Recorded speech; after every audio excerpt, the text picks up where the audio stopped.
When do I begin? Here's where I begin. When people say it's a character, I reject that.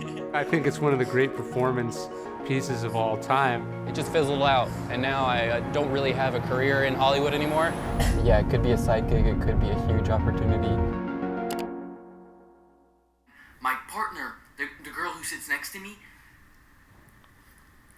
who is pretty, I may add, she didn't do her homework. What do you want me to do? So, she pulled it out and Just watch.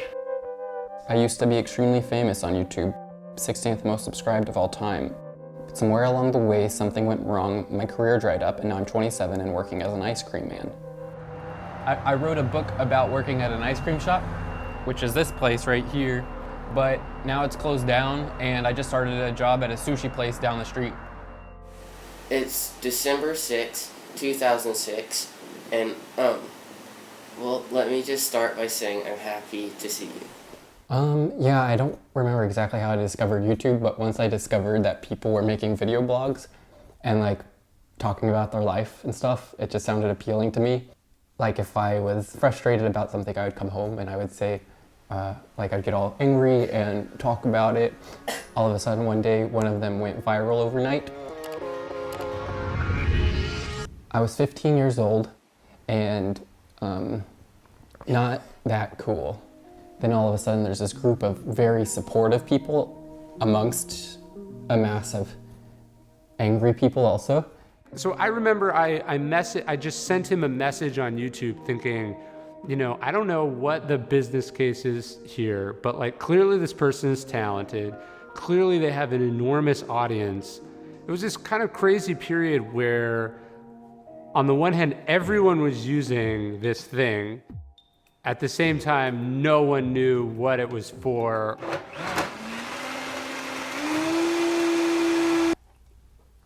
I did YouTube videos very intensely for like a year and a half maybe. I think I made 150 videos in that period of time, and I was getting, for a while, maybe 1 million views a week or something, which was a whole lot back then.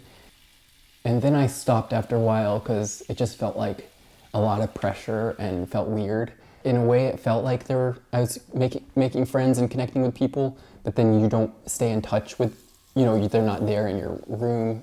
Then after I turned 18, I got into a movie called Project X through an open casting call. Project X and 21 Jump Street both premiered within 2 weeks of each other, I think in February 2012. You walk on a red carpet, which is really weird, but kind of fun. And then you go back to your hotel and sleep. Yeah, I thought, yeah, can only go up from here. Let's see where this rocket flies. I got really close to landing some really big roles in some really big movies, but then they didn't pan out. So then it just fizzled out, and now I don't really have a career in Hollywood anymore. My agent eventually dropped me, but I just got a new agent a week ago, and he wants me to take some headshots and see if he can revive my career.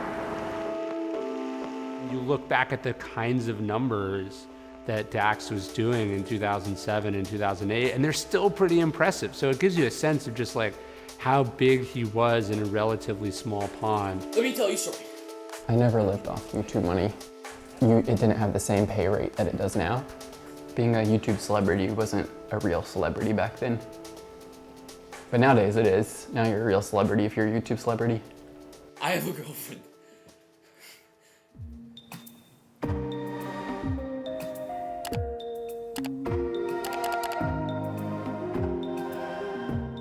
You said it was a vlog. Mm-hmm. Like, how real was it? I would say 100% real.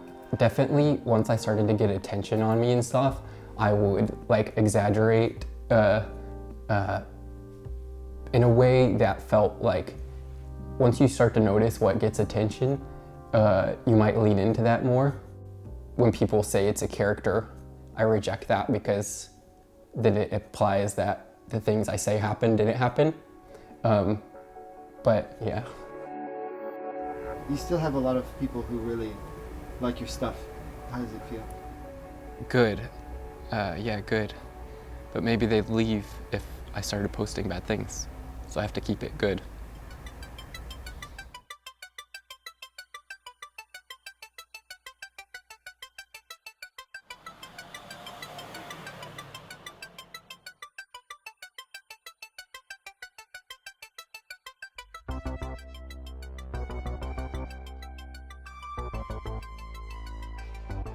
The reason I'm going to meet up with the inventor tonight is because I might potentially be able to make money.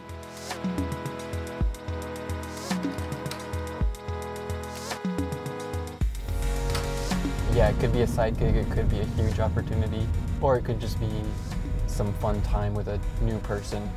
I don't want to take money from someone if I can't offer results, but at the same time, I don't want to undersell my value. Hello, Amit. I said that I knew this would be your garage because it just looked like an inventor's garage. How's it going? These look like they're prototypes. This is the working stages. Yeah, these are the working stages. So what is that? So that's a robot there. What did you need? 24 years of my life, all I've done is engineering. This is what I've done, is build stuff. But I've never interacted with people at a level that you have. So I don't know if right now I'd have a good idea, but then we'll just talk about it and brainstorm and then see if anything sounds right and like if it would work. So this is what I don't get. You have the skill set. Why are you unsure Of what? of delivering a video? Oh, so I never know what I'm gonna do or not, which is why I don't get paid to do it, because I can't really tell people if I'm gonna do it or not. Do you want me to autograph any of them? It's up to you. How about you autograph a couple of these, or at least 3 of these? I'll just try to see. I'll just think about it and see what I can do. I always like making things, but I don't know when I'm gonna make something good or not.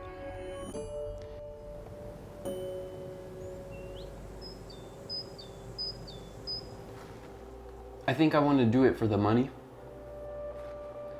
but I don't have any ideas. Collier documentary, The Rise and Fall of Dax Lane, The Rise and Fall and Rise and Fall, Life After YouTube Fame, and then Rise. If I think I'm confident that I can make something funny, then I'll try to do it. I usually am more funny unintentionally, I would say. What is it about making people laugh that you like? It makes me think people like me. You know, what does anyone like about making someone laugh, I guess? And it makes them happy too. There's a video, I think it's one of the great performance pieces of all time. It's almost like if you could put it in a time capsule from the early days of YouTube. He covers his face in scotch tape, and then he rips the scotch tape off, and he just has this look of like sheer, like it was like he thought it would be funny and didn't realize how horrifically painful it would be. It certainly only adds to the humor to not know whether it's real or not. I sat there and I made diaries about this time of my life. And now that I'm older, looking back at them, they're a bit awkward, but I also think that they're sweet and people tell me that they like them. And so I don't delete them because people tell me that they like them. I think, oh, that I was just a sweet young man and I did some foolish looking things that people thought was funny. A kid, 15-year-old kid. Life was very, very wild here for a couple months. And now, here I sit and I don't know, I think that I'll get enough shifts at the sushi place to not have to look for a job for another little while. Yeah, I have no plans right now. I have no plans, but we'll see. And I think the future will be very bright and fun. And you can never predict anything.